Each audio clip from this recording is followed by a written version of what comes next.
Hi. Welcome to PDF.co. In this video, we will merge two PDF files into a single PDF. Here are our source PDFs.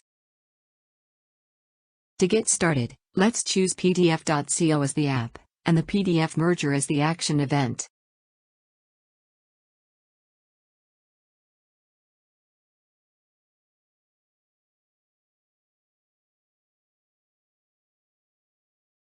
Next, select the PDF.co account you would like to use. In the list of links to source PDFs field, let's copy and paste our source files URLs.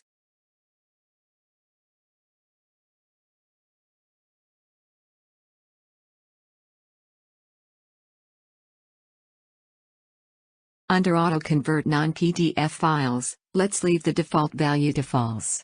Only change this to true if you want to merge a non-PDF such as an image or a document.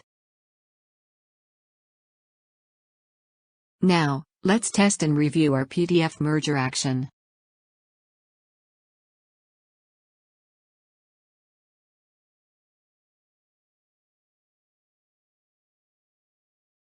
Great.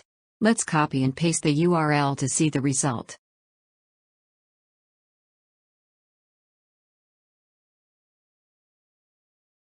Here's our merged PDF. To learn more about PDF.co Web API, click on Support and Help. And check out our API docs. Explore the code samples. Try the Postman collection. Join our Facebook group. Or contact our support team. We look forward to hearing from you.